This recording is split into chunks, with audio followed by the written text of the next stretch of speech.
என்னப்பா ஸ்கூல்ல சேர்ந்துட்டியா? வேலையெல்லாம் நான் முடிச்சிட்டேன் ஆண்டி. இன்னைக்கு முடிச்சிட்ட, நாளையிலேருந்து அப்படி செய்ய முடியுமா? இங்கே பாரு தம்பி, இனிமே உனக்கு படிப்பெல்லாம் வராது. வேலை செஞ்சு காசை பார்த்துட்டல, அதுதான் இனிமே உனக்கு பொழப்பு. படிப்பை விட்டுட்டு எங்கேயாவது வேலைக்கு சேர்ந்துரு. இங்க கூட இருந்துக்க, நாங்க வேணான்னு சொல்லல. நம்ம வீட்டு வேலையை செஞ்சுட்டு மகேஷுக்கு துணையா இருந்துரு.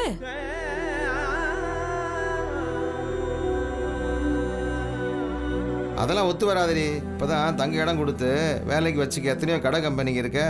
அப்படி போய் இருந்துக்க வேண்டியதுதான்.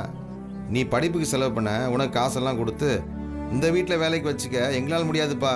இல்லை அங்கிள், நான் ராத்திரியில் கூட எங்கேயாவது வேலை செஞ்சு என் படிப்பு செலவை பார்த்துப்பேன். வேலையை பாப்பியா படிப்பை பாப்பியா? நமக்குன்னு என்ன எழுதிருக்கோ அதான் நடக்கும். நீ எங்கேயாவது வெளியே போய் தங்கிக்க.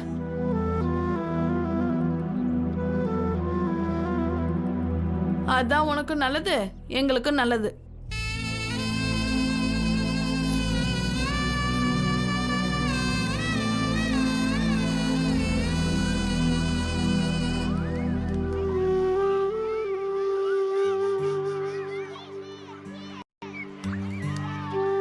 மகேஷ், என்னை மன்னிச்சிடுறா.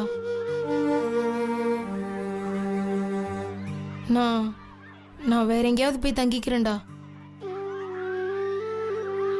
அங்கிள் ஆண்டியும் போகவே கூடாதுன்னு தான் சொன்னாங்க. நான் தான் பிடிவாதமா முடியாதுன்னு சொல்லிட்டேன். உங்க அப்பா அம்மா கிட்ட என்ன தப்பா நினைச்சுக்க வேணாம்னு சொல்லிடு. எனக்கு எல்லாம் தெரியும்டா. எங்க அப்பா அம்மா தான் உன்னை வீட்டை விட்டு போக சொன்னாங்க. நீ தான் என்ன மன்னிக்கணும்.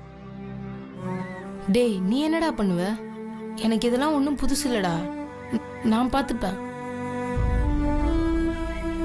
நீ நல்லா படி, நானும் படிப்பேன். வரேன்டா.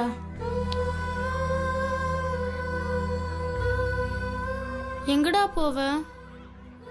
தெரியல. எங்க அப்பா அம்மா கூட தப்பா பேசாம என்கிட்ட வந்து சொல்லிட்டு போற பாத்தியா? கடவுள் உன்னை காப்பாத்தவர் கணேஷ். யாரா கடவுள்?